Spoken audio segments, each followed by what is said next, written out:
Glutamine is the most abundant free amino acid in muscle and plasma, and a healthy body usually synthesizes enough. The clinical story gets interesting when demand spikes. Major surgery, critical illness, or certain chronic disease stresses, and glutamine becomes conditionally essential. That stress setting is a different universe from a healthy gym goer scooping powder after every workout because a thumbnail promised gut repair. Separating those contexts is the whole point of reading glutamine evidence carefully. Intestinal epithelial cells and many immune cells burn through glutamine as fuel and as a nitrogen carrier for nucleotide synthesis. That is why gut barrier and immune marketing sounds biologically tidy. The leap that fails is treating everyday bloating, hard training, or vague immunity as if they equal the metabolic emergency studied in surgical and critical care research. Mechanism explains the ad. It does not finish the evidence case. Hold the physiology and demand the outcome. So why do so many gut health videos talk about L-glutamine like a daily leaky gut essential? If enterocytes love the stuff, shouldn't healthy people still come out ahead by supplementing every morning? Not automatically. Ordinary protein foods already deliver glutamine inside complete protein. So most people are not walking around with a unique glutamine hole to fill. A powder is a concentrated extra dose. Xi also notes commercial supplements can differ from products used in studies, and benefit depends on the baseline problem you're actually treating, not on how persuasive the cell cartoon looks. What about athletes specifically? The recovery tubs promise less soreness, better muscle repair, and fewer training season colds. Is any of that solid for a well-fed lifter, or is glutamine mostly riding creatine's reputation? High-performance sports nutrition keeps a short list of supplements with comparatively good direct evidence: caffeine, creatine, selected buffering agents, and nitrate. Glutamine is not on that short list. In already protein-sufficient athletes, adding glutamine rarely produces the recovery or immunity upgrades the labels imply, so it is a weak first pick for training outcomes. If training stress is your only argument, food protein and sleep usually deserve the budget first. Before we chase any niche benefit, set the medical fence. Serious illness, liver disease, cancer care, pregnancy, and high-dose use belong in clinician-guided decisions. Those contexts change ammonia handling, disease nutrition priorities, and medication risk in ways a sports aisle cannot manage, and supplements can interact with drugs or matter more around surgery. Then why do surgery teams talk about immunonutrition at all? Is a hospital glutamine protocol basically the same thing as the powder people buy for gut repair after a rough week of antibiotics? Usually no. In colorectal cancer surgery evidence, fewer postoperative complications, especially wound infections, appeared with combined immunonutrient formulas containing arginine, omega-3 fatty acids, nucleotides, and glutamine together.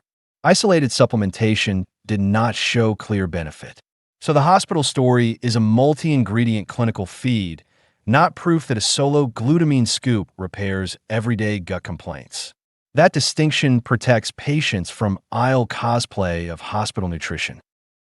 Does that combination story extend to cancer surgery more broadly, or is colorectal a special case that wellness marketing generalizes too far? An umbrella review of immunonutrition in cancer surgery found lower overall and infectious complications, fewer surgical site infections and anastomotic leaks, and about 1.75 fewer hospital days on average versus control, though length of stay estimates were heterogeneous. Postoperative timing looked particularly useful. That is encouraging for supervised perioperative nutrition, not a green light for unsupervised powder self-experiments. Keep the absolute numbers in perspective. These are relative risk reductions inside hospital protocols. Zoom into blood cancers, and the certainty drops hard. A systematic review of nutrition support in hematologic malignancies found no clear length of stay benefit for glutamine-enriched nutrition support, and certainty of evidence was very low. Critical care and oncology nutrition pathways exist because these patients are fragile. They're not a shopping list for wellness stacks. Is there any condition where glutamine itself, not the whole immunonutrition cocktail, changed hard clinical outcomes enough that we should take the amino acid seriously on its own? Sickle cell anemia is the clearest disease-specific lane in this evidence set. In the GLOBE trial, adding L-glutamine to hydroxyurea for 6 months reduced vaso-occlusive crises and acute chest syndrome versus hydroxyurea plus placebo, with fewer hospitalizations and better hemoglobin and hemolysis markers. Adherence was high and no serious adverse events were reported in that study, though larger confirmatory work is still needed. Those hard endpoints are why this lane is different from wellness storytelling. Do not export that sickle cell win into gym recovery or leaky gut ads. Different disease biology, different dosing oversight, different risk-benefit calculus. A result in sickle cell disease under hematology care does not validate a general immune power or detox claim for healthy shoppers, and Xai's broader point still stands. Evidence quality varies wildly by condition and product. If someone has liver disease, is in cancer treatment, takes several medications, is pregnant, or has surgery coming up, what is the practical stop sign before they open a glutamine tub? Critical illness research keeps pointing to glutamine as a stressed metabolic node. A secondary ICU analysis found HMB changed intracellular amino acid pools and increased markers of glutamine production in critically ill patients. That supports glutamine's role under severe physiologic strain. It does not argue that healthy people need a daily scoop to optimize immunity between desk work and workouts. Dietary supplements are not reviewed like prescription drugs before sale. FDA consumer guidance and NCCIH both emphasize variable evidence, possible medication interactions, and the fact that store products may differ from studied formulas. If a clinician ever recommends glutamine, dose, duration, diagnosis, and product identity belong in that medical plan, not an influencer defaults. So the honest decision rule stays narrow. Discuss glutamine when a clinician is managing a condition with real glutamine stress or an evidence-based indication, sickle cell care, or a hospital immunonutrition protocol built as a combination formula.